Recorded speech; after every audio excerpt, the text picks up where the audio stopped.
Last time use ಮಾಡಿದ್ರಲ್ಲ ma'am ನಮ್ಮ ಸಾರೀಸ್ ಎಲ್ಲ ಹೇಗೆ ಅನಿಸ್ತು? ಸ್ಯಾರೀಸ್ ಎಲ್ಲ ತುಂಬಾ ಚೆನ್ನಾಗಿದೆ, ವೆರಿ ಯೂನಿಕ್ ಆಗಿದೆ, ಡಿಫ್ರೆಂಟ್ ಆಗಿದೆ, ಕಲೆಕ್ಷನ್ ಎಲ್ಲ ಸೂಪರ್ಬ್ ಆಗಿದೆ. ಬೇರೆ ಕಡೆ ಎಲ್ಲ ಅಂದ್ರೆ ಒಂದೇ ತರ ಕ್ರೇಪ್ ಸಿಲ್ಕ್ ಅಂದ್ರೆ ಈಗೆಲ್ಲ ಕ್ರೇಪ್ ಸಿಲ್ಕ್ಗೆ ತುಂಬಾ ಓಡ್ತಾ ಇದೆ, ಇಮಿಟೇಷನ್ಸ್ ಎಲ್ಲ. ಆ ತರ ಎಲ್ಲ ಕಂಪೇರ್ ಮಾಡಿದಾಗ ಕಾಟನ್ಸ್ ಆಗಲಿ ಸಿಲ್ಕ್ ಆಗಲಿ ಇಲ್ಲಿ ಎಲ್ಲ ವೆರೈಟೀಸ್ ಆಫ್ ಸ್ಯಾರೀಸ್ ಇದೆ. ತುಂಬಾ ಚೆನ್ನಾಗಿ ಎಲ್ಲರೂ ಬಂದು ತಗೋಬಹುದು, ಪರ್ಚೇಸ್ ಮಾಡ್ಬೋದು. ಆಮೇಲೆ ಕ್ವಾಲಿಟಿನೂ ಅಷ್ಟೇ, ನಾನು ಯೂಸ್ ಮಾಡಿದ್ದೀನಿ, ಸುಮಾರು ಸ್ಯಾರೀಸ್ ತಗೊಂಡಿದ್ದೀನಿ. ನೋಡಿ ಈಗ ಡ್ರೇಪ್ ಮಾಡಿದ್ದೀನಲ್ಲ, ಈ ಸ್ಯಾರಿನ ಇಲ್ಲೇ ತಗೊಂಡಿರೋದು.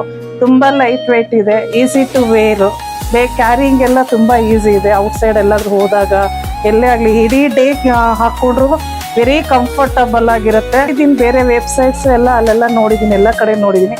ಆ ಥರ ಎಲ್ಲ ಕಂಪೇರ್ ಮಾಡಿದಾಗ ರೇಟು ತುಂಬಾ ಚೆನ್ನಾಗಿದೆ. ಮತ್ತೆ ಹೀಗೆ ಬರ್ತಾ ಇರಿ ಮ್ಯಾಮ್, ಮತ್ತೆ ಪರ್ಚೇಸ್ ಮಾಡಿ ನಿಮ್ಮ ಫ್ರೆಂಡ್ಸ್ಗೆ ನಿಮ್ಮ ರಿಲೇಟಿವ್ಸ್ಗೆಲ್ಲ ಸ್ವಲ್ಪ ಹೇಳಿ. ಓಕೆನಾ? Thank you ma'am, thank you again ma'am. Bye.